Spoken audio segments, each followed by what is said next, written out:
Ya, vamos a continuar con la segunda sesión de alteraciones misceláneas, donde vamos a tratar de profundizar un poco respecto al síndrome de Brugada, a la preexcitación, el QT largo, y haremos un muy breve comentario de las ondas T cerebrales, como para tenerlas en consideración. El síndrome de Brugada, si bien hay algunos casos reportados ya en el año 50, ya francamente fue publicado en los años 1992. Las alteraciones en precordiales derechas son las que uno encuentra frecuentemente, dentro de eso el bloqueo de rama derecha,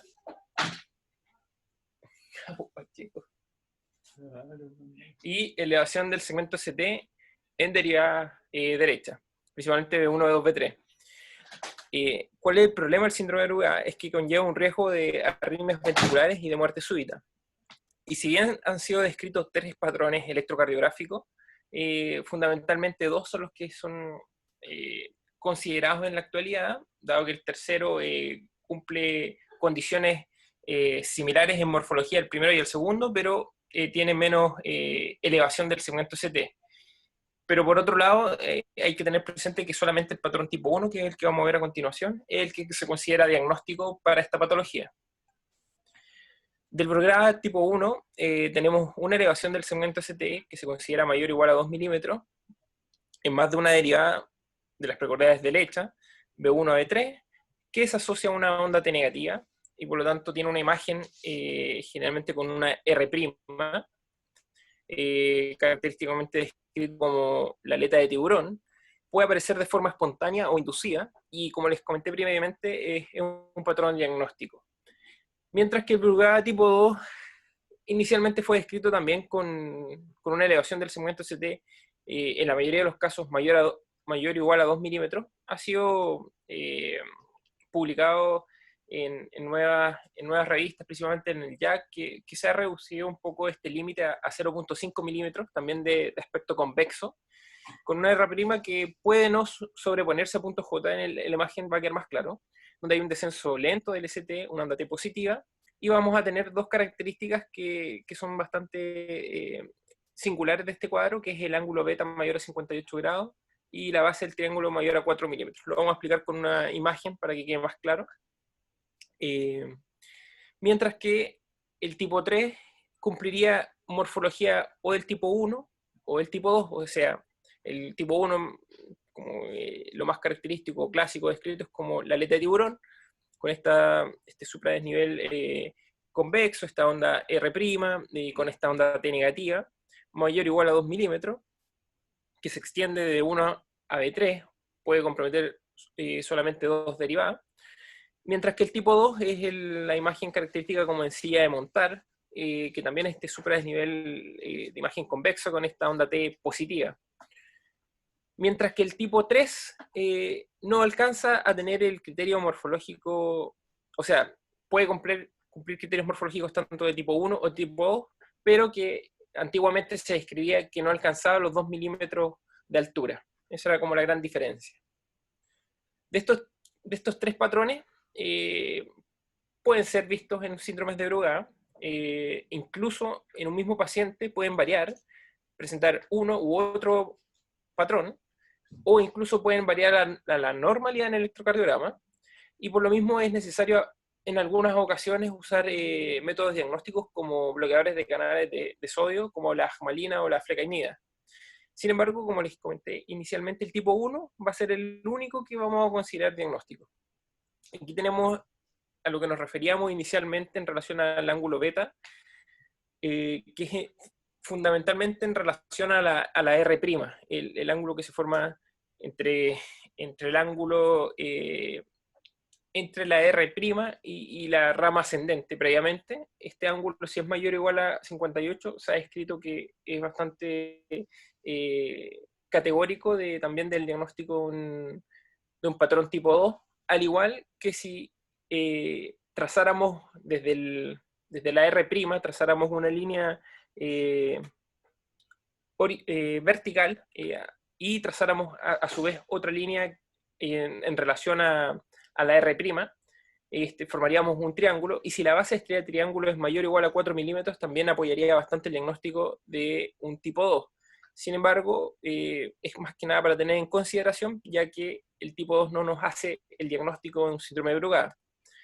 Ahora, ¿por qué se produce este patrón? Se ha descrito dentro de las teorías que se sospecha la razón de este patrón, es básicamente que hay un desbalance entre las corrientes de entrada y las corrientes de salida, donde tendríamos, esto generaría que al estar un poco bloqueadas las corrientes de entrada, principalmente de sodio y de calcio, generaría un delta entre estas corrientes de entrada y estas corrientes de salida, que si lo vemos en este ejemplo, queda más claro, se forma fundamentalmente entre el epicardio y el endocardio un gradiente de voltaje. Y este gradiente de voltaje, dependiendo si es que solamente compromete la fase 1 o si ya llega a comprometer francamente la fase 3, se va a ver morfológicamente como un Brugada tipo 1 o tipo 2.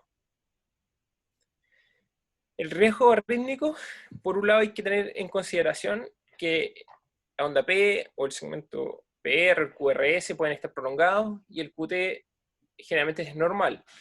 Y de las alteraciones en la revolución que podemos encontrar pueden ser en par inferior, estos pacientes pueden presentar fibrilación auricular, pueden tener fragmentación del QRS, pueden tener un supradesnivel elevado en recuperación en ejercicio, pueden tener tiempos prolongados en relación a la onda T, QRS ancho en B2. Todos estos son factores que se han asociado a mayor riesgo arrítmico en presencia de un patrón de Brugada, ¿ya?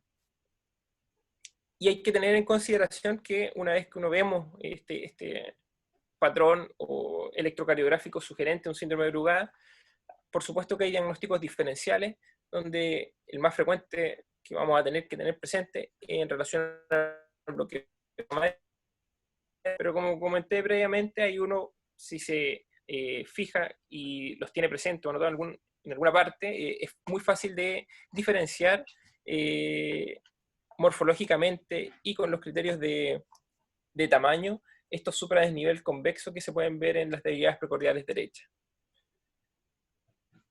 De los criterios, ya francamente, para hablar no solamente de un patrón de Brugada, sino que para hablar de un síndrome de Brugada, requiere no solo el patrón tipo 1, sino que requiere además que el paciente tenga de forma documentada una fibrilación ventricular, una taquicardia ventricular polymorfa, que tenga una historia familiar de muerte súbita antes de los 45 años, que haya algún otro familiar en primer grado que esté con el patrón o tenga el diagnóstico de un síndrome de Brugada, que tenga síncopes de origen cardiogénico, o que se pueda inducir una taquicardia ventricular en el estudio electrofisiológico. Todas esas son condiciones donde uno va a hablar francamente de un síndrome de Brugada, de lo contrario solamente vamos a tener un patrón de Brugada.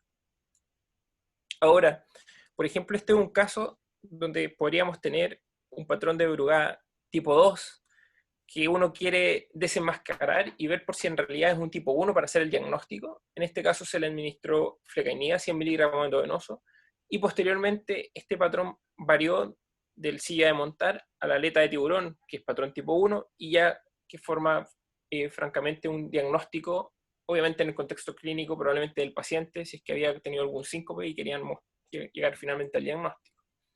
Ahora, cuando tenemos dudas en relación por ejemplo, no sabemos si viene un bloqueo de rama derecha o estamos creyendo que probablemente es un Brugada, una opción es trasladar los electrodos, principalmente el B3, a nivel paraesternal derecho, justo al tercer espacio intercostal, y la quinta derivada, trasladarla paraesternal izquierdo al tercer espacio intercostal. Y esto nos va a permitir, si nos fijamos acá más claramente, tanto en B3 como en B5, vamos a encontrar la imagen bastante característica de aleta de tiburón, este R' más alto, con un supradesnivel que es mayor o igual a 2 milímetros. Entrando en otro tema de los misceláneos, están los síndromes de preexcitación. Y cuando hablamos de síndrome de preexcitación nos referimos a que una parte o todo el músculo cardíaco se activa a través de una vía accesoria que es congénicamente anómala. De forma más precoz se va a activar que si lo hubiera hecho por la conducción normal a través del nodo AB. Tiene una alta incidencia de arritmias de hasta un 60%, y por eso es importante revisar bien el electrocardiograma y tenerlo en consideración. Y estas vías accesorias no solamente pueden conectar el atrio con el ventrículo, sino que pueden ser atrio infranodales, o vamos a tener bastantes opciones de donde pueden ir las vías accesorias para comunicar en definitiva el atrio con el ventrículo y saltarse el sistema de conducción normal. Son vías que pueden conducir de forma anterógrada y que electrocardiográficamente las vamos a ver, por lo tanto, con la onda delta, donde va a haber una, por así decirlo, una competición entre la estimulación normal, que va a llegar un poco más tarde, versus la estimulación más rápida, que va a ser a través de la vía accesoria, generando este QRS ensanchado, versus también podemos encontrar vías accesorias retrógradas, donde vamos a tener un diagnóstico de una preexcitación oculta, ya que no lo vamos a observar en el electrocardiograma, por lo menos en reposo. Y también está la opción de que la vía accesoria pueda conducir de forma anterógrada, es decir, de aurícula a ventrículo, o también de forma retrógrada, o sea, por ambas vías, de ventrículo a aurícula. Tiene una, en general, no es de regla, pero tienen en general una capacidad eléctrica semejante al sistema de conducción normal, son de conducción más rápida y generalmente no se asocian a una cardiopatía estructural. Aquí es como a manera de ejemplo que tenemos vías accesorias que pueden ir atrioventriculares, o sea, nos saltamos tanto el nodo AB como el haz de His, atrioisianas, que van básicamente de la aurícula hacia el His, nodo ventriculares, que se saltan el His, o fascículos ventriculares que parten francamente ya del His hacia el ventrículo.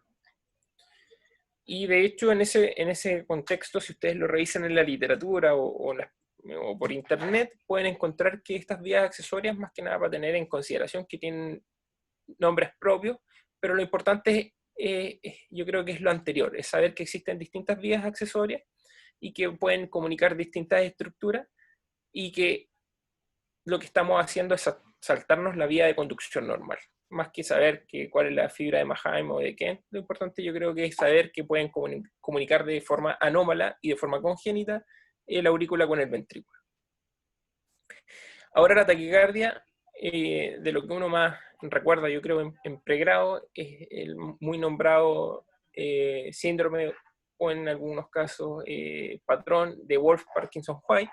¿Y por qué es importante? Porque 20% de estos pacientes presentan taquicardia, y estas taquicardias, el 90% son ortodrómicas, que básicamente lo que quiero decir acá es que se conduce por la vía normal y conduce de forma retrógrada del ventrículo a la aurícula. Se pueden evidenciar a través de P retrógrada, que pueden estar después del QRS. Las antidrómicas, al ser una conducción mayor y más rápida de aurícula a ventrículo, pueden ser indistinguibles de las taquicardias ventriculares, salvo que no vamos nunca, obviamente, a evidenciar disociación AB, porque eso es lo característico de las taquicardias ventriculares, y en este caso hay una conducción 1 a 1. Y por lo mismo, se deben evitar fármacos que frenen el nodo AB, porque provocaríamos que se acelere más la conducción y por lo tanto pudiera degenerar esta taquicardia en eventualmente fibrilación ventricular. El fenómeno Wolff-Parkinson-White, descrito como tal, ya han pasado más de 80, 90 años, y se considera el tipo de preexcitación más frecuente. Las vías accesorias de conducción atrioventriculares, o con su nombre propio, haz de Kent, corre paralelo al sistema de conducción normal. Es una anomalía congénita, tiene una incidencia de 1 en 2.000 nacimientos en Estados Unidos, se describe, y esta vía accesoria tiene características de ser funcionalmente más rápida que el tejido de conducción normal, y por lo tanto no tiene este retraso fisiológico del nodo AB. A manera de ilustración en este dibujo, tenemos entonces esta vía accesoria, o nombre propio de Kent, que pasa por la parte lateral, y podemos observar que al tener una conducción más rápida se va a fusionar con la conducción normal, y esto va a generar este slurring o ascenso lento del QRS, que va a generar obviamente un QRS más ensanchado, la característica onda delta, y un PR corto. Y el grado de preexcitación va a depender mucho de por un lado, cuán rápido sea la vía accesoria, y por otro lado, qué tan rápido, o sea, qué tan eficiente sea el retraso fisiológico de la conducción del nodo AB. Y por lo tanto, obviamente, a más rápido la conducción por la vía accesoria o el retraso por el nodo AB sea más importante, el QRS obviamente va a ser más ancho y la onda delta va a ser más visible, ¿ya? Eso es lo que quiero explicar en este dibujo. Y en resumen de lo que tendríamos que tener presente, por lo tanto, es un PR corto, y si tenemos PR corto, ver cómo está el QRS, está ancho, y buscar la onda delta. Como más detalle, podríamos intentar, una vez que localizamos un patrón de preexcitación, tratar de buscar dónde está esta vía accesoria. Si está en relación al anillo mitral, está en relación al anillo tricuspidio. Y de hecho, uno sabe, está escrito, que alrededor del 60% de las vías accesorias están en relación a la pared libre del ventrículo izquierdo. Un 25% son posteroceptales. Alrededor de un 13 a un 21% son en pared libre del ventrículo derecho, con menos frecuencia, y anteroceptales ya son bastante más infrecuentes, son del 2% anteroceptales. Y cuando nos tenemos que fijar, al final vamos a mostrar un esquema útil, lo pueden traer si quieren, lo pueden tratar de memorizar, pero lo mejor ahí vamos a tratar de explicar cómo uno puede diferenciar rápidamente dónde está la vía accesoria. A grande modo, la vía accesoria izquierda tienen en general un menor grado de preexcitación y se suelen activar después del nodo AB. A nivel lateral, el vector de polarización se va a dirigir hacia delante y a la derecha, y por lo tanto vamos a tener onda Q en D1 y ABL y una onda R prominente en B1 y B3. Dependiendo si es superior o inferior, vamos a tener una R prominente o una onda Q prominente. Y vamos a partir con este primer electrocardiograma para ver por si es que qué tan interiorizado en el tema estamos y cómo podríamos deducir de dónde es la vía de activación en este caso. En este electrocardiograma, que ya a simple vista, por lo que recién ya comentamos, tenemos un PR corto, tenemos un QRS ancho, y claramente se observa una onda delta, y por lo tanto ya tenemos, obviamente es un patrón de preexcitación, donde tenemos por lo tanto está compitiendo una vía accesoria que está pasando la conducción eléctrica directamente del atrio al ventrículo, compitiendo con el nodo AB y generando esta imagen de fusión de la onda delta. Pero nosotros queremos adentrarnos un poco más y ver de dónde es esta vía accesoria probablemente. No sé si alguno de mis compañeros quiere opinar al respecto. Sí. Bueno, como... sí. Bien, como bien explicaba el doctor Castañeda en los minutos previos, efectivamente podemos ver evidentemente un PR claramente corto, una onda delta, un QRS ancho, y vemos en las precordiales derechas, particularmente en B1, se ve un patrón que orienta que si fuera con un bloqueo de rama izquierda, una R, perdón, bloqueo de rama derecha con una R alta, en B1, B2 tenemos una onda delta que es negativa en ABL y QRS que son positivos en par inferior. Esta morfología orienta a que tienen un as lateral izquierdo, as par específico lateral izquierdo. Así es, así tal como lo explicó nuestro compañero, muy bien, muy didáctico. Es como uno debería partir evaluando el electrocardiograma principalmente en B1, si es que el QRS tiene morfología de bloqueo completo de rama izquierda o bloqueo completo de rama derecha, o si básicamente decir que es predominantemente positivo o negativo, y posteriormente, tal como lo dijo Agustín, ver el sitio de transición de este QRS nos va a orientar obviamente a al origen de la vía accesoria, y finalmente nos vamos a fijar en las derivadas inferiores, eventualmente dependiendo de dónde sospechemos que venga la vía accesoria. De las vías accesorias derechas, es una preexcitación fácilmente visible, se activa en general antes o a la vez que el nodo D. Podemos encontrar en general una onda R alta en B5, B6 de 1 y ABL, y una onda Q en B1 a B3. Dependiendo si es superior o inferior, vamos a encontrar una onda R o Q prominente en par inferior, y característicamente tienen una imagen de patrón de bloqueo completo de rama izquierda. Tenemos también este electrocardiograma, que le voy a pedir a alguno de mis compañeros que comente al respecto. No sé si... Yo. Perfecto. Aquí el profesor Sangüesa quiere intentar dilucidar de dónde viene esta vía accesoria. Vamos a ver, electro. Bueno, siguiendo y hablando también de precisión, cuestiona que este electro cumple también 3 criterios que para decir que, o para poder presumir de que es un as para específico anterógrado. ¿Se escucha o no? Un as para específico anterógrado. Habla más fuerte. Sí, habla más fuerte. Se ve un PR corto con una onda delta, importante, y un correo que está ancho. Ahora, para intentar localizar este as para específico, llama la atención que desde 1 a B3 hay una predominancia del QRS negativa y positiva en B5, B6, incluso es más, con morfología de bloqueo rama izquierda, posiblemente analizar en ABL. Ya con esta información podemos inferir de que el ASPAR específico o la preexcitación va desde derecha a izquierda, por ende una posición derecha del ASPAR específico.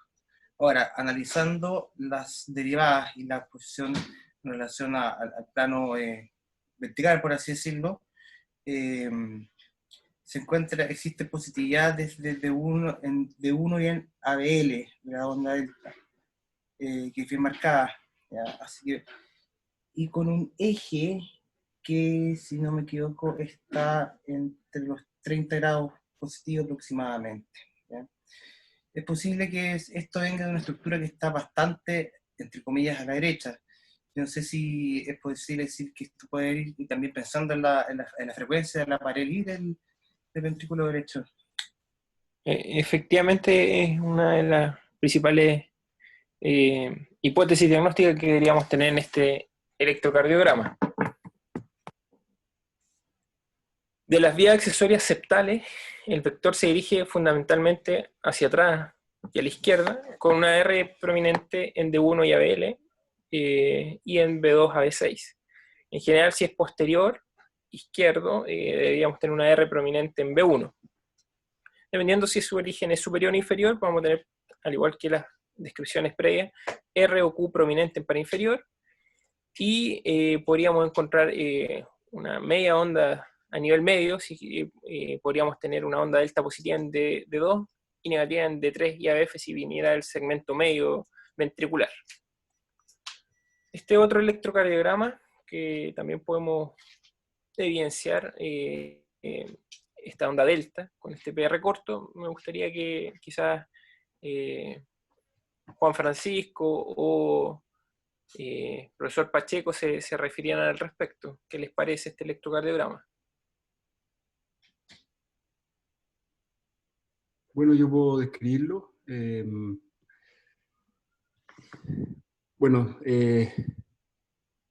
ritmo sinusal con una preexcitación, un PR corto, ¿cierto? Y una onda delta, evidente. Y respecto a la localización, vemos que el bloqueo de rama, o sea, no tiene una morfología de bloqueo de rama evidente, ¿no?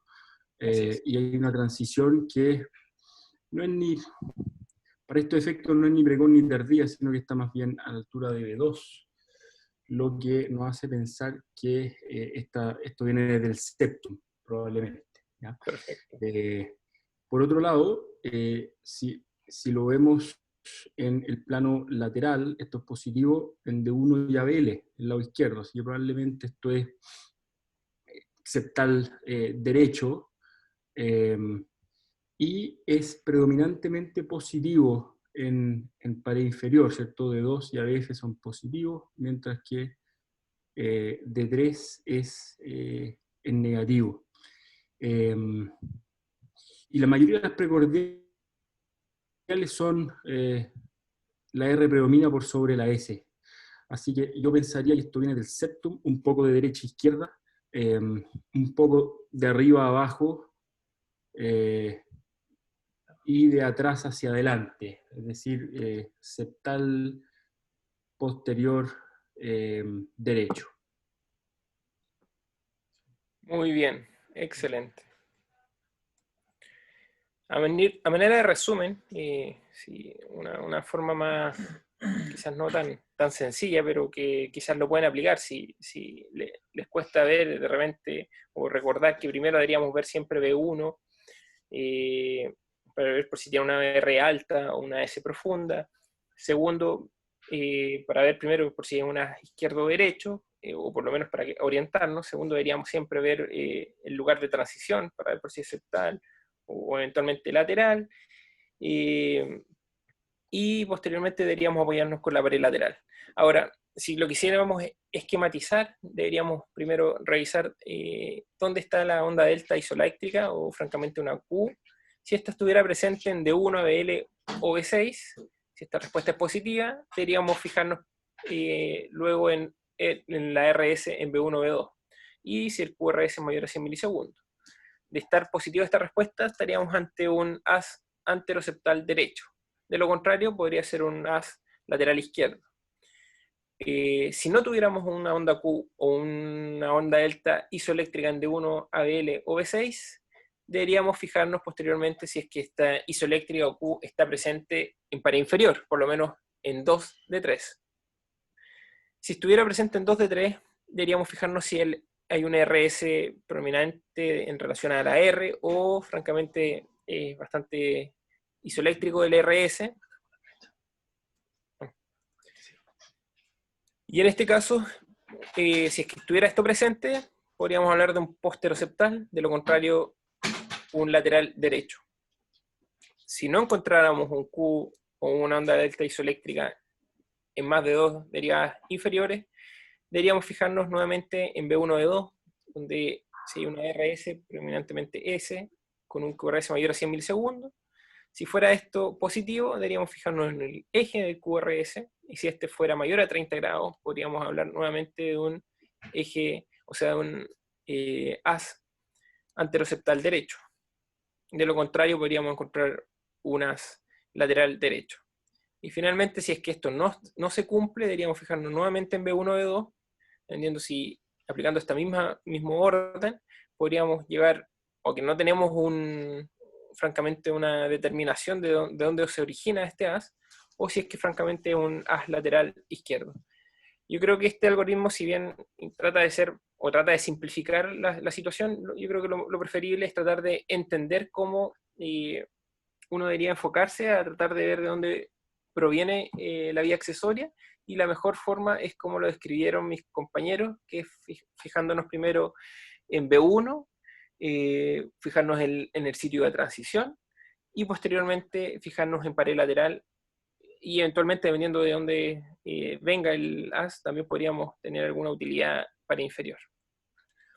Ahora, en relación al QT largo, se considera un desorden de repolarización miocárdica caracterizado por un intervalo QT prolongado en el electrocardiograma, y que puede precipitar, por lo tanto, una torsada de Point y cursar la muerte súbita. Si bien está descrito distintos rangos de QT largo corregido, mayor a 440 en hombres, mayor a 460 en mujeres, o en algunas partes 460, 480, lo importante, por un lado, es saber bien medir el QT, ver que se corrija. Eventualmente, si utilizamos la fórmula más clásica de Bassett, utilizarlo especialmente cuando las frecuencias no son a 60 latidos por minuto, sino que más allá. Y por otro lado, tener en consideración que uno se empieza a preocupar cuando el QT especialmente está mayor a 480 y fundamentalmente mayor a 500. Ahí sí o sí uno tiene que poner atención. Y cuando nos referimos a poner atención, una opción es que el paciente esté usando algún fármaco que pudiera estar precipitando un QT largo de forma adquirida, o simplemente el paciente no consuma ningún fármaco, se haya hecho un control simplemente electrocardiográfico por algún control de salud, y que encontremos este hallazgo que pudiera ser un QT largo de forma congénita. ¿Cómo deberíamos nosotros saber dónde terminar o hasta dónde medir el QT? Tenemos que comprender que el QT incluye el inicio del QRS y hasta el final de la onda T. Y al final de la onda T lo vamos a determinar con la rama descendente o ascendente, dependiendo de la polaridad, de la onda T. Y ahí formamos una tangencial entre la línea isoeléctrica, el PR, podemos trazar una línea isoeléctrica, y podemos hacer una línea oblicua en relación a la rama ascendente o descendente final de la onda T, y eso nos permite determinar exactamente el punto del QT final. Y recién ahí vamos a contar el segmento QT. Este QT lo vamos a llevar a corregir eventualmente si no el paciente no está con frecuencia PERI 60 latidos por minuto, y nos va a dar un valor que el valor importante, y como les comenté previamente, es principalmente si es que supera los 480 o 500 milisegundos. Lo siento. Ahora, de las causas reportadas de síndrome de QT largo, tenemos causas congénitas, pero obviamente quizás ahí involucran algunos síndromes, dentro de los primeros que están descritos en relación a fenómenos asociados de sordera, ¿ya? Pero yo creo que lo más importante fijarnos para nuestra práctica diaria es que si pesquisamos un paciente, no sé, ingresa, tiene inicialmente un QT normal y por ese motivo después se controla un electrocardiograma y tiene un QT corregido largo, hay que buscar causas adquiridas o hay que pensarlas. Por supuesto que tenemos alteraciones hidroelectrolíticas que tendríamos que ir a corregir, o algún fármaco que le pudiéramos estar administrando, donde las más frecuentes son las fluoroquinolonas, los macrólidos, por supuesto los antiarrítmicos que también tienen este fenómeno proarrítmico, o algún fármaco como neuroléptico, etc. Ahora, si el paciente de base no estuviera con ningún fármaco, fuera un control y encontráramos un QT prolongado, deberíamos buscar o pensar por último en que tenemos, eventualmente estamos en presencia de un síndrome QT largo congénito, dentro de los cuales tenemos el tipo 1, que básicamente es una onda T larga y pronunciada, que es un poco más de aparición, algo más tardío, pero no tanto, pero es una base más ancha. En el tipo 2 es más que nada baja amplitud y se describe característicamente como mellada o bífida. Y en el tipo 3 ya francamente son ondas T de aparición tardía, son picudas, eventualmente pudieran ser bífidas igual y tienen un descenso rápido, ¿ya? Eso es como lo más característico. Entonces, si nos quisiéramos quedar con un concepto, el QT, el tipo 3 son tardías, picudas, descenso rápido. El 2 generalmente son melladas o bífidas, y el tipo 1 son de base ancha. Es como lo más característico. Y estos patrones de QT largo congénitos eventualmente pueden obviamente desencadenar arritmias malignas, muerte súbita, y pudieran considerarse como un síndrome eventualmente, si es que se asocia a este patrón electrocardiográfico síntoma. Y dependiendo si se manifiestan estos síntomas en ejercicio, con emoción o al dormir, pudiera tener alguna predominancia de un síndrome sobre otro, o de alguna alteración de canales una sobre otra, donde el tipo 1 frecuentemente se asocia a ejercicio, el tipo 2 más que nada a emociones, y el tipo 3 en reposo o mientras duerme el paciente.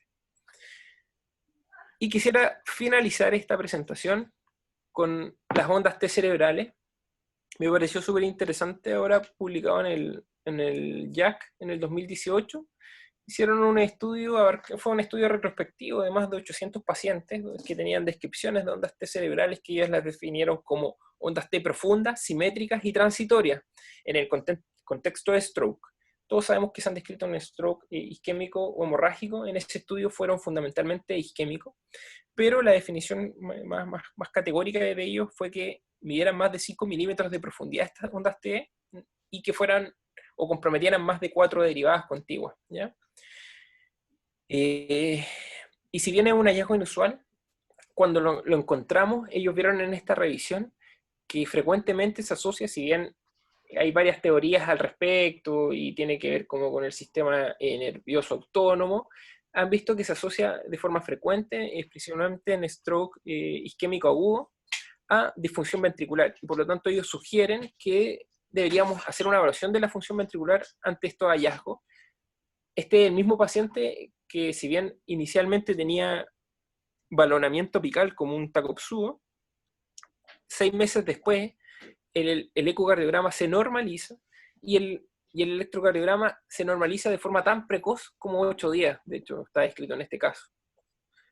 Y este otro ejemplo, donde también tenemos ondas T cerebrales, que les dije que eran por lo menos de una profundidad de 5 milímetros, que afecte más de 4, mayor o igual a 4 derivadas, y también tenemos la misma situación donde de forma tan precozmente, en 1 o 2 semanas, se normaliza el electrocardiograma, pero al realizarles un eco transtorácico, también vemos hallazgos sugerentes de un síndrome de TACOPSU o cardiomiopatía por estrés, que se normaliza luego de algunos meses. Vamos a finalizar con algunos ejemplos. Si alguien quiere participar del público fuera de los becados de cardiología, por favor, adelante. De lo contrario, vamos a solicitar que los revisen mis colegas. Profesor Pacheco, ¿qué opina de este electrocardiograma?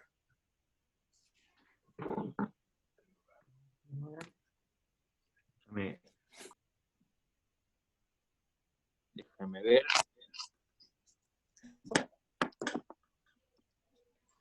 Mira, es un electrocardiograma en un ritmo sinusal con una conducción auriculoventricular conservada.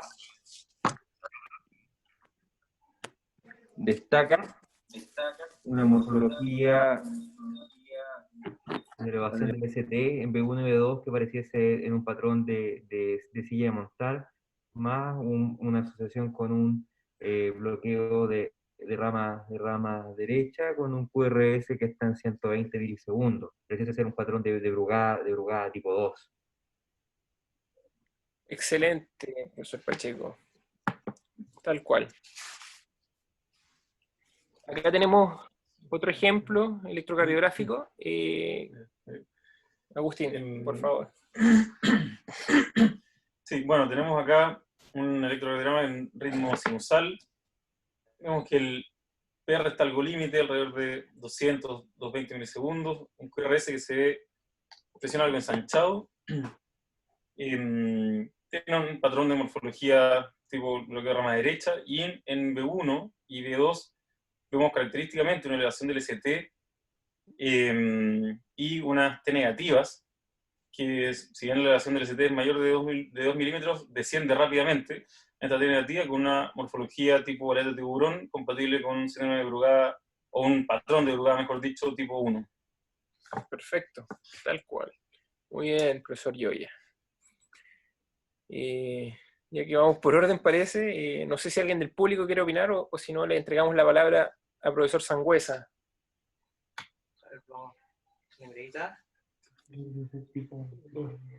Más mellado, más difícil. Se ve un ritmo sinusal, con buena conducción auriculoventricular, un eje más bien conservado, no hay trastornos del ritmo evidente, se ve en B1, en B2, y lo que destaca, eso sí, intentando que también contextualizar con la presentación, es la presencia al menos, y ahí se puede contar, de un intervalo QT prolongado. ¿Ya? Aquí estimando una frecuencia aproximada de 75, 80 latidos por minuto, se puede estimar un intervalo QT aproximado también corregido como en 550 tal vez, pero está prolongado evidentemente. Y la morfología de la onda T, más bien de una base plana, ¿ya? Y una aparición no precoz, y tampoco iría tan tardía, A mí me suena que podría ser un síndrome QT largo tipo 1 más bien por la morfología. Muy bien. Una cosa que me faltó comentar previamente, muy bien, profesor Sangüesa, una cosa que se me olvidó comentar, pero que es bastante útil y práctico en la clínica, es que una forma rápida de determinar si el QT está prolongado es mirando el RR y si es que la onda T pasa o no pasa la mitad del RR. Si es que pasa la mitad, probablemente estamos ante un QT prolongado, de lo contrario, no es así, ¿no? Este otro ejemplo, no sé si Juan Francisco quieres comentarlo.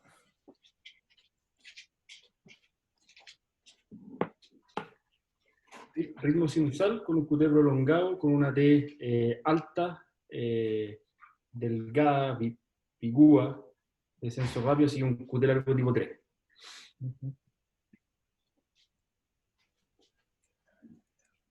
Muy bien, pues esos eran los casos que les quería presentar y que fueron muy bien descritos por mis colegas.